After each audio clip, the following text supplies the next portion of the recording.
Welcome प्यारे बच्चों। तो आप सभी का अपने channel Hindi study and poetry में हार्दिक अभिनंदन और स्वागत है। और जैसा कि आप सभी लोग जानते हैं कि हम इस समय क्लास 12th की अभिव्यक्ति और माध्यम की जो बुक है उसका पूरा सिलेबस कवर कर रहे हैं। और मैंने आपको बताया था कि अभिव्यक्ति और माध्यम से आप लोगों के पास 6 चैप्टर हैं। ढंग से सुन लीजिए एक बार फिर से। अभिव्यक्ति और माध्यम में क्लास 12th में सीबीएसई बोर्ड में आप लोगों के पास 6 चैप्टर हैं, जिसमें से हम पहला चैप्टर कंप्लीटली कर चुके हैं। उस चैप्टर से कोई भी क्वेश्चन आ जाए, कैसा भी क्वेश्चन आ जाए, अगर आपने वीडियो देखी है तो आप आसानी से कर लेंगे। उसके बाद बात करते हैं सेकंड चैप्टर की, वो भी हमारा कंप्लीट हो गया है। उस चैप्टर से भी कोई भी क्वेश्चन आ जाए हम कर लेंगे। अब हम आज कर रहे हैं थर्ड चैप्टर, और इसके बाद हमने 3 और चैप्टर करने और आपका अभिव्यक्ति और माध्यम पूरा का पूरा कंप्लीट। अगर आप वीडियो देखेंगे तो आप खुद ही समझ जाएंगे कि मैंने कोई भी प्रश्न छोड़ा नहीं है। चाहे प्रश्न कितना ही घुमाकर क्यों ना आ जाए पेपर में, आप उसे आसानी से कर लेंगे, लेकिन आपको पूरी वीडियो देखनी पड़ेगी। क्लियर हो गया? तो मैं आपको दोबारा से बता देता हूं।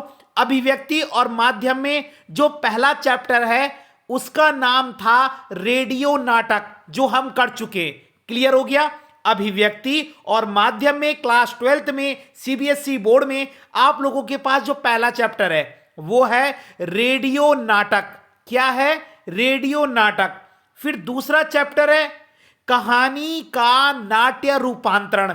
इसका मतलब है कहानी को नाटक में कैसे बदलते हैं, क्या क्या चैलेंजेस आते हैं हमारे सामने और उसकी प्रोसेस क्या है। ठीक है, तो सबसे पहला पार्ट था रेडियो नाटक, दूसरा पार्ट था कहानी का नाट्य रूपांतरण, और तीसरा पार्ट है नए और अप्रत्याशित विषयों पर लेखन। याद रखेंगे आप, जो तीसरा पार्ट है वो है नए और अप्रत्याशित विषयों पर लेखन। क्लियर हो गया? तो ये सब आपको ध्यान रखना है, नए और अप्रत्याशित विषयों पर लेखन। ये आप लोगों के पास थर्ड चैप्टर है। आपको ना पूरा सिलेबस भी माइंड में ना याद होना चाहिए कि यार मेरे पास अभिव्यक्ति और माध्यम में 6 चैप्टर हैं, कौन कौन से हैं। तो पहला रेडियो नाटक, दूसरा कहानी का नाट्य रूपांतरण। कहानी का नाट्य रूपांतरण इसका मतलब क्या है, कहानी को नाटक में कैसे बदलते हैं। और तीसरा है नए और अप्रत्याशित विषयों पर लेखन। नए और अप्रत्याशित विषयों पर लेखन। क्लियर हो गया? अब हम जानेंगे, पहले मैं आपको एक उदाहरण देता हूं, ढंग से सुनिए। क्या होता है ये नए और अप्रत्याशित विषय पर लिखना? इसका मतलब है नए और अप्रत्याशित विषय पर लिखना। अब आप बोलेंगे सर हम नए वर्ड का मीनिंग तो जानते हैं कि आप हमें किसी न्यू टॉपिक पर लिखने के लिए देंगे, लेकिन यह अप्रत्याशित वर्ड का मीनिंग क्या होता है? तो बेटा अप्रत्याशित वर्ड का मीनिंग है ऐसे विषय पर लिखना जिसकी आपने उम्मीद ना की हो। ठीक है, देखो अब टीचर आपकी क्लास में आता है और वो कहता है बच्चों आपको इस टॉपिक पर लिखना है, और टॉपिक है दीवार पर टंगी घड़ी। अब आप लोग सोचेंगे यार सर ने ये कैसा टॉपिक दे दिया, दीवार पर टंगी घड़ी। हमें तो लगता था कि सर प्रदूषण पे देंगे या भ्रष्टाचार पे देंगे या कोई भी ऐसा टॉपिक जो आपने सुना हो, लेकिन सर ने ये कैसा टॉपिक दे दिया, दीवार पर टंगी घड़ी। इसका मतलब क्या होता है नए और अप्रत्याशित विषयों पर लिखना? मतलब ऐसे विषयों पर लिखना जिसकी हमने उम्मीद ना की हो, वही होता है अप्रत्याशित। अप्रत्याशित का मतलब होता है जिसकी उम्मीद ना की गई हो। तो अब आप समझ गए नए और अप्रत्याशित विषयों पर लिखने का मतलब क्या है? ऐसे विषयों पर लिखना जिसकी हमने उम्मीद ना की हो। अब सवाल आएंगे कि इसके क्या क्या फायदे हैं, नए और अप्रत्याशित विषयों पर लिखते समय हमारे सामने कौन सी प्रॉब्लम आती है, हम उसका कैसे समाधान कर सकते हैं, बस यही हम पढ़ेंगे। तो आप समझ गए नए और अप्रत्याशित विषयों पर लिखने का क्या मतलब है? क्या मतलब है? ऐसे विषयों पर लिखना जिसकी हमने उम्मीद ना की हो। तो नए और अप्रत्याशित विषयों पर लिखने का अर्थ है ऐसे विषयों पर लिखना जिसकी हमने उम्मीद ना की हो। तो ये तो आप समझ गए कि इसका मतलब क्या है। अब हम प्रश्न पे चलते। देखिए पहला प्रश्न है, देखो बेटा मैंने ना 3 से 4 प्रश्न लिखे हैं। ये मैंने इसलिए लिखे हैं ये इतने सारे प्रश्न कि अगर घुमाकर भी आ जाए ना तो आप कंफ्यूज ना हो। देखो मैं आपको ना एक प्रश्न लिखवाकर सीधा उसका आंसर भी लिखवा सकता था, लेकिन मैंने यहां पे 3-4 प्रश्न ऐड करें। इसलिए ऐड करें कि ताकि प्रश्न कितना भी घुमाकर आ जाए आप कंफ्यूज ना हो। ठीक है, तो पहला प्रश्न है, नए और अप्रत्याशित विषयों पर लेखन का क्या अर्थ है? जो मैं आपको ऑलरेडी बता चुका हूं, ऐसे विषयों पर लिखना जिसकी हमने उम्मीद ना की हो। ठीक है, अब ये प्रश्न घुमाकर भी आता है, ये वाला प्रश्न बहुत आता है जो ये अब मैं बोल रहा हूं, और घुमाकर है। नए और अप्रत्याशित विषयों पर लेखन के संदर्भ में इस पंक्ति का अर्थ स्पष्ट कीजिए। अब वो एक कोट दे देंगे आपको, क्या? इस तरह का लेखन खुले मैदान की तरह होता है जिसमें बेलाग दौड़ने, कूदने और कुलांचे मारने की छूट होती है। ठीक है, अब आप समझो, देखो अप्रत्याशित विषयों पर लेखन क्या है? एक खुले मैदान की तरह। अब आप बोलेंगे सर कैसे खुले मैदान की तरह? क्योंकि जब हम अप्रत्याशित विषयों पर लिखते हैं ना, तो हमारे सामने कोई सीमा नहीं होती, हम खुले होते हैं, हमारे सामने कोई लिमिटेशन नहीं है, कोई बाउंडेशन नहीं है, हम अपनी मर्जी से लिखते हैं, अपने शब्दों में लिखते हैं। इसलिए बोला गया है कि अप्रत्याशित विषयों पर लेखन एक खुले मैदान की तरह होता है जिसमें आप बेलगाम दौड़ सकते हैं। समझ गए इसका मतलब? इसका मतलब है कि जब हम अप्रत्याशित विषयों पर लिखते हैं ना, तो हम अपने शब्दों का प्रयोग करते हैं, अपने ज्ञान का प्रयोग करते हैं और अपने आधार पर लिखते हैं, अपनी भावनाओं का प्रयोग करते हैं। इसमें हमारे सामने कोई रोक टोक नहीं होती।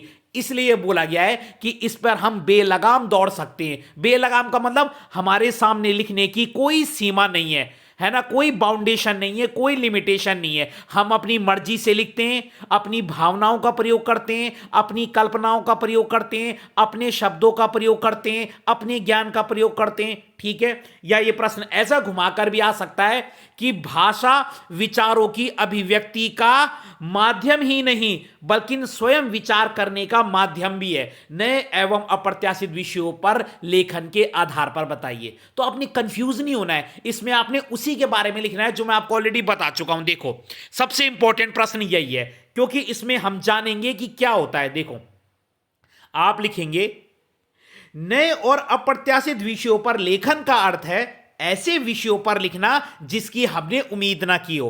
तो ये तो आपको पता ही है कि नए और अप्रत्याशित विषयों पर लिखने का अर्थ होता है ऐसे विषयों पर लिखना जिसकी हमने उम्मीद ना की हो। इतना क्लियर हो गया? अब आप लिखेंगे जैसे दीवार पर टंगी घड़ी। ये एक उदाहरण भी है, ये भी लिख सकते हो आप, जैसे दीवार पर टंगी घड़ी, क्योंकि इसमें आप अपनी मर्जी से ही लिख सकते हो, क्योंकि इसमें आपको रटा रटाए तो कहीं से मिलेगा नहीं, आपको खुद ही लिखना पड़ेगा। अब इसके बाद आप क्या लिखेंगे? फिर इसके बाद आप लिखेंगे,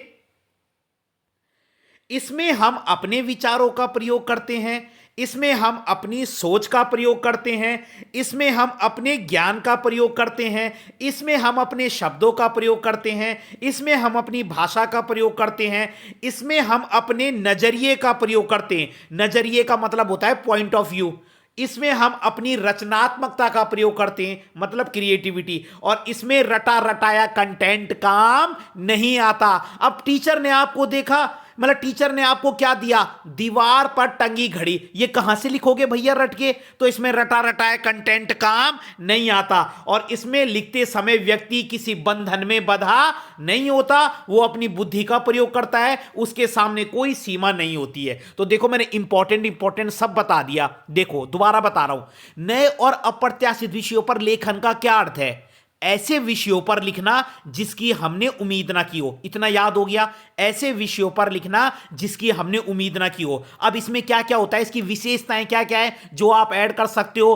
तो आप लिख सकते हो, इसमें हम अपनी भाषा का प्रयोग करते हैं, इसमें हम अपने विचारों का प्रयोग करते हैं, इसमें हम अपनी भावनाओं का प्रयोग करते हैं, इसमें हम अपनी रचनात्मकता का प्रयोग करते हैं, इसमें हम अपने शब्दों का प्रयोग करते हैं, इसमें हम अपने ज्ञान का प्रयोग करते हैं, और सबसे इंपॉर्टेंट पॉइंट, इसमें रटा रटाया कंटेंट काम नहीं आता, क्योंकि ये हमको उसी समय सोचकर लिखना पड़ता है। याद कर लो, इंपॉर्टेंट लाइन है, इसमें रटा रटाया कंटेंट काम नहीं आता, ये हमें उसी समय सोचकर लिखना होता है। और दूसरी चीज, इसमें लिखते समय व्यक्ति किसी बंधन में बंधा नहीं होता, तभी तो बोला गया है कि ये एक खुले मैदान की तरह होता है। मतलब इसमें लिखने की कोई सीमा नहीं होती, आप अपनी मर्जी से और अपने शब्दों में लिख सकते हैं, आपके लिए कोई रोक टोक नहीं है। क्लियर हो गया? अब अगला प्रश्न है, नए और अप्रत्याशित विषयों पर लेखन के क्या क्या लाभ हैं। अब एक बात बताओ, जिसको आप अपने दिमाग से लिखोगे उससे आपको बल क्या क्या फायदे। अगर हम नए और अप्रत्याशित विषयों पर लिखेंगे तो हमको क्या क्या फायदा होगा। पहला, बुद्धि का विकास होता है, क्योंकि अपनी बुद्धि का यूज कर रहे हैं, बुद्धि का विकास होता है। ज्ञान का विकास होता है, इतने सरल सरल पॉइंट है ना। सोच का विकास होता है, क्योंकि आप सोच के लिख रहे हैं। भाषा का विकास होता है, क्योंकि आप अपने शब्दों में लिख रहे हैं। विचारों का विकास होता है, क्योंकि अपने विचारों से लिख रहे हैं। भावनाओं का विकास होता है, क्योंकि अपनी भावनाओं से लिख रहे हैं। नजरिए का विकास होता है, पॉइंट ऑफ व्यू, तो आप अपने पॉइंट ऑफ व्यू से लिख रहे हैं। और लेखन का विकास होता है, क्योंकि आप राइटिंग से लिख रहे हैं तो आपकी लेखन की स्पीड भी बढ़ेगी, है ना। तो लेखन का विकास होता है, क्रिएटिविटी का विकास होता है, रचनात्मकता का विकास होता है, और शब्दकोश का विकास होता है, वोकेबलरी। जब आप लिखेंगे तो आप नए नए शब्दों का यूज करेंगे। तो देखो कितने आसान है, किससे क्या लाभ है। बुद्धि का विकास होता है, ज्ञान का विकास होता है, हमारी भावनाओं का विकास होता है, हमारी सोच का विकास होता है, हमारे शब्दों का विकास होता है, हमारी लिखने की गति बढ़ती है, हमारी सोच का विकास होता है, रचनात्मकता का विकास होता है, शब्दकोश का विकास होता है, कल्पनाओं का विकास होता है, कितनी सारी चीजें। तो ये तो आसानी से लिख लोगे। अब अगला प्रश्न आ सकता है, यह भी इंपॉर्टेंट है, ढंग से समझो। अप्रत्याशित विषयों पर लिखते समय हमारे सामने कौन सी कठिनाई आती है। याद रखना, यह रटंत किसे कहते हैं और रटंत को बुरी लत क्यों कहा जाता है, यही दिक्कत आती है। प्रश्न घुमा दिया है कि नए और अप्रत्याशित विषयों पर लिखते समय आपके सामने सबसे बड़ी कठिनाई क्या आती है ना। यह रटंत किसे कहते हैं और इसको बुरी लत क्यों माना जाता है। तो देखो, आप लिखेंगे, जब हम अप्रत्याशित विषयों पर लिखते हैं तो हमारे सामने रटंत नाम की परेशानी आती है। समझो प्रश्न को, रटंत कैसे। देखो, बच्चों को ना रट के लिखने की आदत होती है, बच्चों को रट के लिखने की आदत होती है। तो अगर हम उनको उसी समय लिखने के लिए देंगे ना तो फिर वो सोच में पड़ जाते हैं। तो यानी कि हमारे सामने कौन सी परेशानी आती है, रटंत की। तो आप लिखेंगे, जब हम अप्रत्याशित विषयों पर लिखते हैं तो हमारे सामने रटंत नाम की परेशानी आती है। फिर आप रटंत को डिफाइन कर देना, रटंत किसे बोलते हैं। रटंत का मतलब होता है किसी दूसरे के कंटेंट की नकल करना, वही तो रटंत होता है। किसी दूसरे द्वारा तैयार किए गए कंटेंट को वैसे ही उतार देना, या किसी दूसरे के कंटेंट की नकल करना। सिंपल लैंग्वेज में क्या होता है रटंत, किसी दूसरे के तैयार किए गए कंटेंट को नकल करना या दूसरे के कंटेंट की नकल करना। और यह कब आती है प्रॉब्लम, जब हम नए और अप्रत्याशित विषयों पर लिखते हैं। तो इतना समझ में आ गया कि जब हम नए और अप्रत्याशित विषयों पर लिखते हैं तो हमारे सामने कौन सी प्रॉब्लम आती है। तो आप लिखेंगे, हमारे सामने रटंत नाम की परेशानी आती है। लिख दोगे, हमारे सामने रटंत नाम की परेशानी आती है। फिर आप रटंत किसे बोलते हैं, दूसरे के कंटेंट की नकल करना। रटंत क्या होता है, दूसरे के कंटेंट की नकल करना। अब पूछेंगे, रटंत को बुरी लत क्यों कहा जाता है। अब समझो, रटंत को बुरी लत क्यों कहा जाता है। फिर वही पॉइंट है, क्योंकि इससे बुद्धि का विकास नहीं होता। देखो बेटा, आपको ना स्मार्ट प्ले करना। आप मेरे आंसर देखो, करेक्ट एकदम, मैंने बस घुमा रहे कि समझो प्रश्न को, हिंदी सी का खेल है, स्मार्ट वर्क करो और पॉइंट में बहुत अच्छे नंबर मिलते हैं। ठीक है, तो ये गलतफहमी निकाल दो कि हम पॉइंट में नहीं लिख सकते, पॉइंट में तो एकदम सटीक नंबर मिलते हैं। ठीक है, तो रटंत को बुरी लत क्यों कहते हैं, क्योंकि इससे बुद्धि का विकास नहीं होता, ज्ञान का विकास नहीं होता। अच्छा ये बताओ, तुम किसी दूसरे के कंटेंट की नकल कर रहे हो तो क्या तुम्हारा बुद्धि का विकास होगा, बिल्कुल भी नहीं होगा। बुद्धि का विकास नहीं होता, ज्ञान का विकास नहीं होता, सोच का विकास नहीं होता, भाषा का विकास नहीं होता, विचारों का विकास नहीं होता, भावनाओं का विकास नहीं होता, नजरिए का विकास नहीं होता, लेखन का विकास नहीं होता, रचनात्मकता का विकास नहीं होता और शब्दकोश का विकास नहीं होता। अगर मैं प्रश्न घुमा के बोलूं कि नए और अप्रत्याशित विषयों पर लेखन के क्या लाभ हैं, तो सेम पॉइंट होंगे, थोड़ा सा चेंज हो जाएगा। भावनाओं का विकास होता है, नजरिए का विकास होता है, विचारों का विकास होता है। देखो क्या स्मार्ट प्ले। और अगर वो बोलेंगे कि रटंत से क्या परेशानी आती है, तो इसको उल्टा कर देना, बुद्धि का विकास नहीं होता, भाषा का विकास नहीं होता, सोच का विकास नहीं होता, ज्ञान का विकास नहीं होता, लिखने की गति नहीं बढ़ती, शब्दकोश का विकास नहीं होता, रचनात्मकता का विकास नहीं होता, कल्पना का विकास नहीं होता। बस आपको ना मेन मेन वर्ड याद रखने हैं और बस यही खेल है। अगला प्रश्न है, रटने की लत को कैसे समाप्त किया जा सकता है? तो उसी टॉपिक के बारे में लिखना है। तो रटने की लत को कैसे समाप्त करेंगे? तो आप लिखेंगे, जब हम अप्रत्याशित विषयों पर लिखते हैं तो रटने की लत अपने आप ही समाप्त हो जाती है। क्यों? क्योंकि इससे हमारी बुद्धि का विकास होता है, सोच का विकास होता है, ज्ञान का विकास होता है, भाषा का विकास होता है। वही पॉइंट लिखने हैं। समझो, देखो सेम पॉइंट से हमने नया आंसर क्रिएट कर दिया कि रटंत नाम की परेशानी को आप कैसे समाप्त कर सकते। तो आप लिखेंगे, जब हम नए और अप्रत्याशित विषयों पर लिखेंगे, जब हम नए और अप्रत्याशित विषयों पर लिखेंगे तो रटंत नाम की समस्या खुद ब खुद सॉल्व हो जाएगी, मतलब खुद ब खुद हल हो जाएगी। कैसे? क्योंकि इससे बुद्धि का विकास होगा, सोच का विकास होगा, शब्दकोश का विकास होगा, भावनाओं का विकास होगा, कल्पनाओं का विकास होगा। और क्यों होगा? क्योंकि हम खुद लिख रहे हैं, अपनी सोच से लिख रहे हैं। तो वही पॉइंट है। अगला प्रश्न है,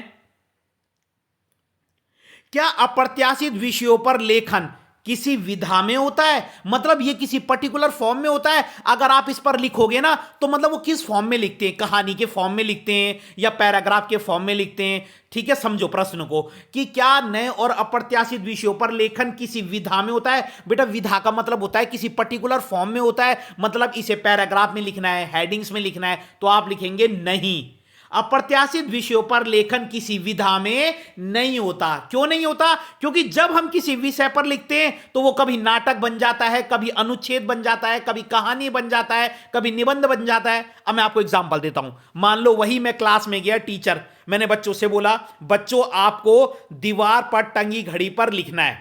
तो कई बच्चे उसको अनुच्छेद के फॉर्म में लिख देंगे, कई उस पर स्टोरी बना देंगे, कहानी, कई उस पर नाटक बना देंगे। क्यों? क्योंकि बच्चे अलग अलग टाइप से लिखते हैं। तो याद रखना, नए और अप्रत्याशित विषयों पर लेखन किसी विधा में नहीं होता, क्योंकि लिखने वाला कभी से कहानी के रूप में लिख देता है, कभी नाटक के रूप में लिख देता है ना, कभी अनुच्छेद के रूप में लिख देता है। बस। अगला प्रश्न है, अप्रत्याशित विषयों पर लिखने की तकनीक क्या है, या हमको किन बातों का ध्यान रखना चाहिए? जब हम नए और अप्रत्याशित विषयों पर लिखते हैं ना, तो इसकी क्या तकनीक होती है, या हमको किन चीजों का ध्यान रखना है? तो आपने सबसे पहला पॉइंट रखना है विचार तैयार करना। अब मैं आपको प्रूफ भी करता हूं। मान लो मैं क्लास में गया और मैंने वही बोला कि दीवार पर टंगी घड़ी पर लिखना है, तो सबसे पहले बच्चा क्या करेगा? वो अपने माइंड में थॉट तैयार करेगा कि यार मैं दीवार पर टंगी घड़ी पर क्या लिखूंगा। तो सबसे पहला पॉइंट होता है विचार तैयार करना। जब हम नए और अप्रत्याशित विषयों पर लिखते हैं ना, तो उसके लिए हमें पहला काम क्या करना है? क्या तकनीक होती है उसकी? विचार तैयार करना। जब हम किसी विषय पर लिखते हैं तो हमारे मन में बहुत सारे विचार आते हैं, लेकिन हम केवल कुछ विचारों को ही लिखते हैं। दूसरा, अच्छी शुरुआत, सेकंड पॉइंट। फिर हमको अच्छी शुरुआत करनी पड़ेगी। ठीक है, सबसे पहले क्या है? विचार तैयार करना, क्योंकि हमारे मन में बहुत सारे विचार आएंगे, लेकिन हम कुछ विचार को ही लिखेंगे। दूसरा, अच्छी शुरुआत करनी है। तीसरा, सुसंबंध। सुसंबंध का मतलब है विचारों में तालमेल होना चाहिए, एक विचार दूसरे विचार से मिलता जुलता होना चाहिए। और फोर्थ है सुसंगत, इसमें बातों में तालमेल होना चाहिए। बेटा कुछ नहीं करना, आपने हेडिंग याद रखनी है। देखो, पहला विचार तैयार करना, दूसरा अच्छी शुरुआत, तीसरा सुसंबंध। बस आपने थर्ड और फोर्थ की ना हेडिंग याद रखनी है, क्योंकि इसे बच्चा भूल सकता है, इसको और इसको। ठीक है, देखो पहला है विचार तैयार करना। नए और अप्रत्याशित विषयों पर लिखने की तकनीक क्या है, या हम कैसे लिख सकते हैं? अगर प्रश्न आएगा तो आपने लिखना है, सबसे पहले हम अपने मन में विचारों को तैयार करेंगे। सबसे पहले हम अपने मन में विचारों को तैयार करेंगे। फिर दूसरा पॉइंट है, फिर हम अच्छी शुरुआत करेंगे। सबसे पहले मन में विचारों को तैयार करेंगे, फिर सेकंड है हम अच्छी शुरुआत करेंगे, फिर तीसरा है हम अपने विचारों में तालमेल बनाएंगे, और फोर्थ है हम अपनी बातों में तालमेल बनाएंगे। दोबारा से रिपीट करते हैं, सबसे पहले हम विचार तैयार करेंगे, दूसरा अच्छी शुरुआत करेंगे, तीसरा विचारों में तालमेल रखेंगे, चौथा बातों में तालमेल रखेंगे। बस थर्ड फोर्थ याद कर लो। ठीक है, अगर हेडिंग ना भी लिखना हो तो ऐसे में लिख देना, सबसे पहले हम अपने विचारों को तैयार करेंगे कि हमने किन किन विचारों को लिखना है। दूसरा, फिर हम अच्छी शुरुआत करेंगे। फिर तीसरा, हम विचारों में तालमेल बनाए रखेंगे, और चौथा, हम बातों में तालमेल बनाए रखेंगे। तीसरे में विचारों में तालमेल है, चौथे में बातों में तालमेल है। अब आप हेडिंग भी याद कर सकते हैं या ऐसे भी लिख सकते हैं, आपकी मर्जी है। अगला प्रश्न है, नए और अप्रत्याशित विषयों पर लेखन किस शैली में लिखा जाता है? यह बहुत आता है बेटा ये प्रश्न, कि नए और अप्रत्याशित विषयों पर लेखन में मैं शैली की क्या मान्यता है। यह घुमा के भी आ सकता है कि नए और अप्रत्याशित विषयों पर लिखते समय हम किस शैली का प्रयोग करते हैं। तो याद रखना, अब देखो इसमें मैं शैली का प्रयोग क्यों होगा, आप समझ गए होंगे। अरे जब मैं लिख रहा हूं तो मैं अपने विचार तो लिख रहा हूं, तो मैं शैली का ही प्रयोग तो करूंगा। मैं माने आई, क्योंकि भाई जब मैं लिख रहा हूं, मेरे विचार से लिख रहा हूं, मेरे थॉट लिख रहा हूं मैं उसमें टॉपिक में, तो मैं शैली का प्रयोग तो होगा, क्योंकि उसमें किसी और का कंट्रीब्यूशन थोड़ी है, किसी दूसरे का कंटेंट थोड़ी है, वो मेरा खुद का बनाया हुआ है। अब टीचर ने दिया दीवार पर टंगी घड़ी, तो मैं अपने विचार लिखूंगा इस टॉपिक पे। तो नए और अप्रत्याशित विषयों पर लेखन किस शैली में लिखा जाता है? मैं शैली में लिखा जाता है। किस शैली में लिखा जाता है? मैं शैली में लिखा जाता है। तो आप लिखेंगे, जब हम नए और अप्रत्याशित विषयों पर लिखते हैं तो मैं शैली का प्रयोग करते हैं। क्यों? देखो, इससे पढ़ने वाले को लगता है कि जैसे ये मेरे बारे में ही लिखा हुआ है। अब जैसे मैं लिख रहा हूं ना, तो कहीं ना कहीं जो पढ़ेगा उसको लगेगा कि यार ये मेरी बात हो रही है, क्योंकि बहुत दिल से लिखा हुआ है। इससे लेख अधिक असरदार होता है, इससे लेख सच्चा लगता है, इससे लेख अधिक मौलिक लगता है। मौलिक का मतलब होता है नेचुरल। इससे लेख अधिक विश्वसनीय लगता है, क्योंकि आप उस पर ट्रस्ट कर सकते हैं, वो आपने लिखा है, दिल से लिखा है। और इससे लेख अधिक व्यक्तिगत लगता है, पर्सनल लगता है, क्योंकि भाई इसमें पर्सनली बात लिखी है। तो हेडिंग याद कर लो। देखो जैसे इस बच्चे ने अंडरलाइन करे ना, आपने बस ये पॉइंट याद रखना है कि नए और अप्रत्याशित विषयों पर लिखते समय हम मैं शैली का प्रयोग करते हैं। और क्यों करते हैं? क्योंकि इससे लिखा हुआ अच्छा लगता है, इससे लिखा हुआ अधिक सच्चा लगता है, इससे लिखा हुआ मौलिक लगता है, इससे लिखा हुआ विश्वसनीय लगता है, इससे लिखा हुआ व्यक्तिगत लगता है। ये पांच, बस आपने बस ये 5 वर्ड याद रखने, बस बाकी सेंटेंस तो सेम ही है। इससे लिखा हुआ अधिक प्रभावी लगता है, अधिक मौलिक लगता है, अधिक विश्वसनीय लगता है ना। इससे पढ़ने वाले को लगता है कि मेरे बारे में बात हो रही है ना। ये लिखा हुआ लोगों के दिल तक पहुंचता है। अपनी लैंग्वेज में लिख सकते हो, इसलिए इसमें मैं शैली का प्रयोग करते हैं। ठीक है। अगला है, नए और अप्रत्याशित विषयों पर लिखना एक चुनौतीपूर्ण कार्य क्यों है? ये एक चैलेंज वाला कार्य क्यों है? तो बहुत ईजी है। नए और अप्रत्याशित विषयों पर लिखना एक चुनौतीपूर्ण कार्य इसलिए क्योंकि इसमें 2 पॉइंट है। देखो क्यों है ये चुनौतीपूर्ण, क्योंकि जब हम लिखते हैं ना, तो हमारे सामने उस विषय की पहले से कोई जानकारी नहीं होती, तो हमको उसी समय सोचकर लिखना पड़ता है। तो एक तो ये प्रॉब्लम आती है। प्रश्न घुमा के भी आ सकता है कि जब हम नए और अप्रत्याशित विषयों पर लिखते हैं तो हमारे सामने कौन कौन सी परेशानी आती है। तो पहला तो ये हो गया कि क्योंकि हमको उसी समय सोचकर लिखना होता है, इसके बारे में हमारे पास कोई पहले से जानकारी नहीं होती और ना हम नकल करके लिख सकते हैं। दूसरा, जब हम नए और अप्रत्याशित विषयों पर लिखते हैं तो पढ़ने वाले को ऐसा लगना चाहिए कि जैसे ये मेरे बारे में बात हो रही है, तभी वो उसके दिल तक पहुंचेगा। अब आपने देखा होगा, आपने कुछ लिखा है ना, और आपके टीचर को वो बहुत अच्छा लगेगा, टीचर को लगेगा हाँ यार बच्चे ने बिल्कुल हार्ट टचिंग लिखा है, तो पूरे नंबर देगा। तो पढ़ने वाले को ऐसे लगना चाहिए कि जैसे ये मेरे ही बारे में बात हो रही है। अगर उसको नहीं लगेगा, ऐसा फीलिंग नहीं आएगी, तो फिर आपका लिखना सार्थक नहीं है। तो 2 दिक्कत सबसे मेन आती है। पहला क्या, कि इसके जब हम इसको लिखते हैं तो हमारे पास पहले से कोई जानकारी नहीं होती, हमको उसी समय सोचकर लिखना होता है। यही पहली दिक्कत है कि हमको उसी समय सोचकर लिखना होता है और हमारे पास पहले से कोई जानकारी नहीं होती। और दूसरा क्या था? दूसरा ये था कि पढ़ने वाले को ऐसा लगना चाहिए जैसे ये मेरे बारे में बात हो रही है। ठीक है। और एक रटंत भी है। रटंत भी आप लिख सकते हो कि रटंत नाम की समस्या भी आती है, क्योंकि बच्चों को नकल करके लिखने की आदत होती है। ठीक है, ये भी आप लिख सकते हो। तो 3 पॉइंट लिख सकते हो। अगला, नए और अप्रत्याशित विषयों पर लेखन में ना क्रिएटिविटी, मतलब समझो प्रश्न को, आपको ये अजीब प्रश्न लगेगा लेकिन बिल्कुल टफ नहीं है। देखो, नए और अप्रत्याशित विषयों पर लेखन पाठ के संदर्भ में लिखिए कि ये जो लेखन होता है ना, इसकी क्रिएटिविटी निबंध के टॉपिक्स पर क्यों नहीं घटित हो पाती। मतलब प्रश्न का मतलब है कि जब हम नए और अप्रत्याशित विषयों पर लिखते हैं ना, तो क्या ये निबंध के टॉपिक्स में भी लिखे जा सकते हैं? अब तुम खुद ही दिमाग लगाओ, ऐसे हम किन किन टॉपिक पे लिखते हैं? भ्रष्टाचार, पर्यावरण, तो क्या हम इन टॉपिक पे लिख सकते हैं नए और अप्रत्याशित विषयों पर लेखन? बिल्कुल भी नहीं लिख सकते। क्यों?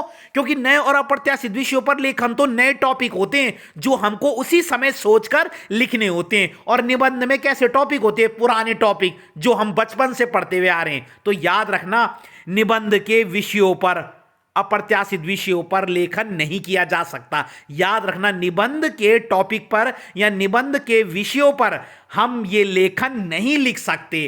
क्यों? अब देखो, निबंध पुराने विषयों पर लिखे जाते हैं जबकि नए और अप्रत्याशित विषयों पर लेखन उसी समय सोचकर लिखे जाते हैं। सबसे पहला अंतर तो यही है। तो हम लिख ही नहीं सकते क्योंकि नए और अप्रत्याशित विषयों पर लेखन उसी समय सोचकर लिखना होता है और निबंध पुराने टॉपिक्स पर लिखे होते हैं। दूसरा, निबंध बहुत अधिक पढ़े लिखे जाते हैं, इससे लेखक के पास इन विषयों पर कहने के लिए कुछ नया नहीं होता। अब मैंने भ्रष्टाचार पे दे दिया तुमको, तो भ्रष्टाचार के बारे में तो तुमको पहले से ही पता है, इसमें तुम क्या ही नया लिखोगे। तो याद रखना, निबंध बहुत अधिक पढ़े लिखे जाते हैं, तो इससे लेखक के पास कुछ नया नहीं होता लिखने के लिए। और तीसरा, निबंध के विषयों पर, जब लेखक निबंध के विषयों पर कुछ नया लिखने की सोचता है तो उसकी रुचि भी क्या हो जाती है? कम हो जाती है। क्यों? क्योंकि ऐसे टॉपिक में लिखने में मजा नहीं आता। तो याद रखना, एक तो निबंध के जो विषय होते हैं वो बहुत पुराने होते हैं, और नए और अप्रत्याशित विषयों पर लेखन नए विषयों पर लिखे जाते हैं और उसी समय सोचकर लिखे जाते हैं। तो सबसे पहला तो यही रीजन है कि इसमें हम निबंध के विषय नहीं ले सकते। क्यों? क्योंकि निबंध के विषय पुराने होते हैं और ये उसी समय सोचकर लिखने होते हैं। दूसरा, जब लेखक निबंध के विषयों में लिखेगा तो उसकी रुचि क्या हो जाएगी? कम हो जाएगी। क्यों?